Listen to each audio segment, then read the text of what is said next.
হুজুরি নাকি বাচ্চাটাকে বলেন বারান্দা ঝাড়ু দিয়ে তারপর বাসায় যেতে। রুমটা ঝাড়ু দিতাম, তারপর বিছনাটা ঝাড়ু দিতাম এসি, তারপর দরজা লাগালাম। পেটটা অস্বাভাবিকভাবে বড় হয়ে যাচ্ছে।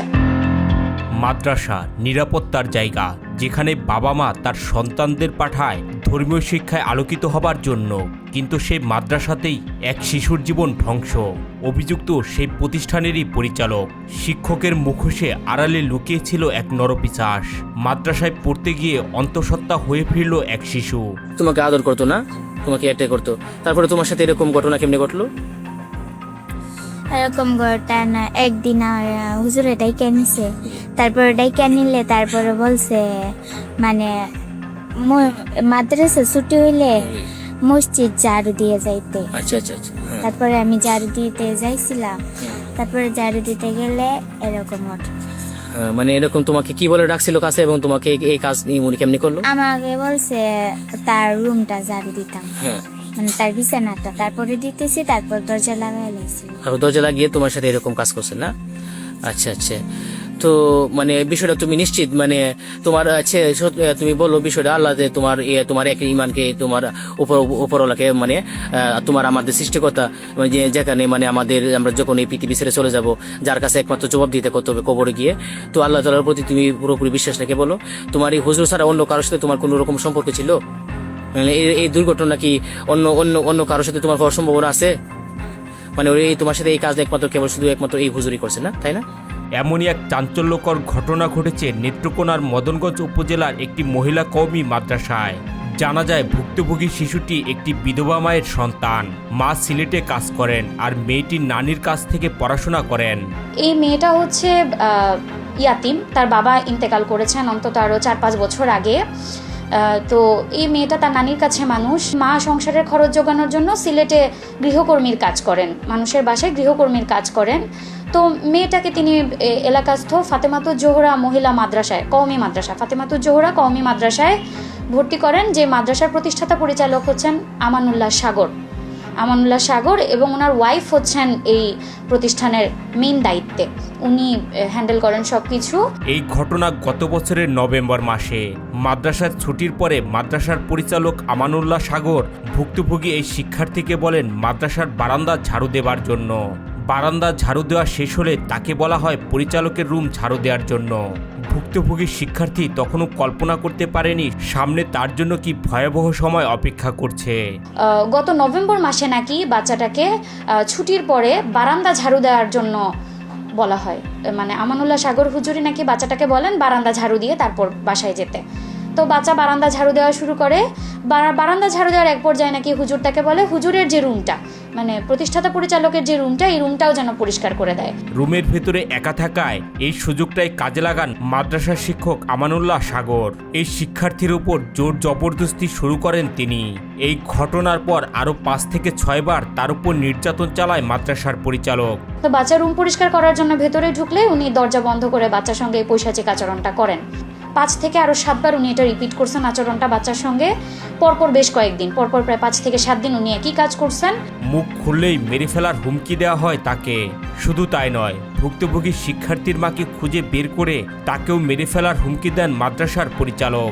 এক পর্যায়ে তাকে মাদ্রাসা থেকে বের করে দেয়া হয়। এবং বাচ্চাকে ভয় দেখাইছেন যে বাচ্চা যদি কাউকে বলে দেয় বাচ্চার নানিকে মেরে ফেলবে, বাচ্চাকে মেরে ফেলবে, বাচ্চার মাকে সিলেটে খুঁজে নিয়ে মারবে, সিলেটে মেরে ফেলবে, এমন ভয় দেখানো হয়েছে বাচ্চাকে। বাচ্চা ভয়ে কাউকে বলে নাই।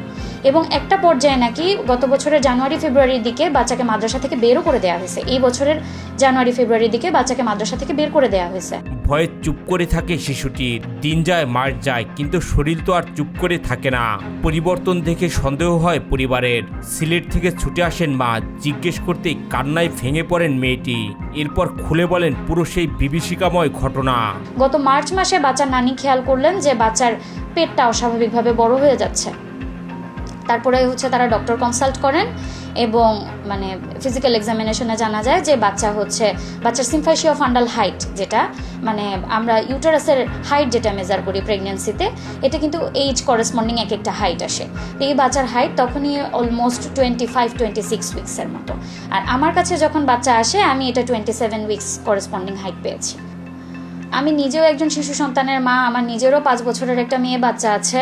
আমি আসলে এই বাচ্চার ভবিষ্যৎ নিয়ে আমি কিছু চিন্তা করতে পারছি না, আমার মাথায় আসলে আসে না।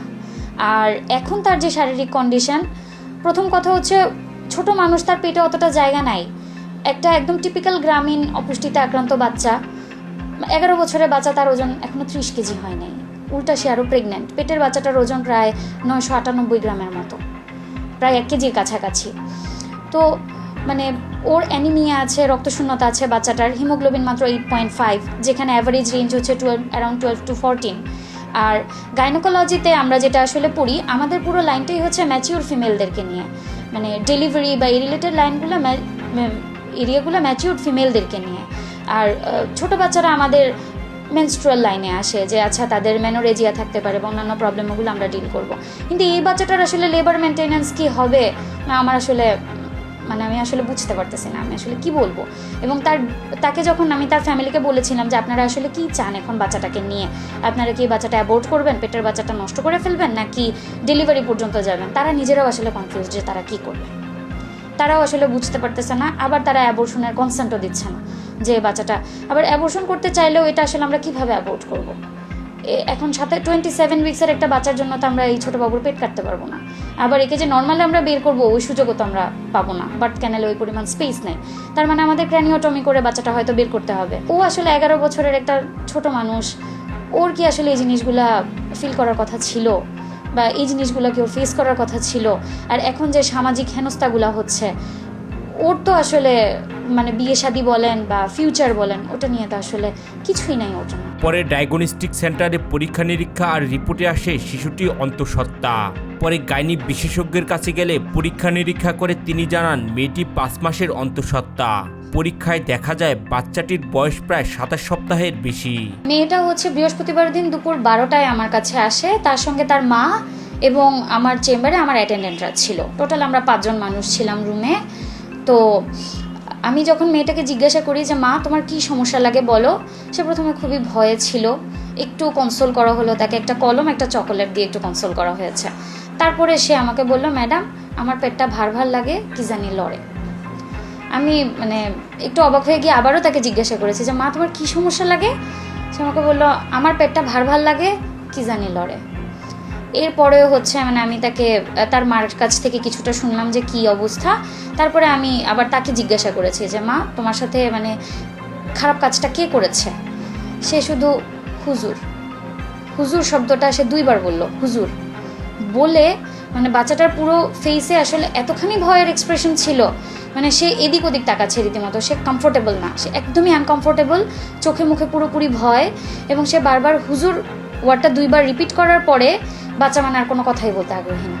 যেখানে সন্তানকে পাঠানো হয় মানুষ হতে, সেই জায়গাতেই যদি এমন ঘটনা ঘটে তাহলে আমাদের সন্তানদের নিরাপত্তা কোথায়? এই ঘটনায় এলাকায় তীব্র ক্ষোভ ছড়িয়ে পড়ে। দোষীর সর্বোচ্চ শাস্তির দাবি করেন সবাই।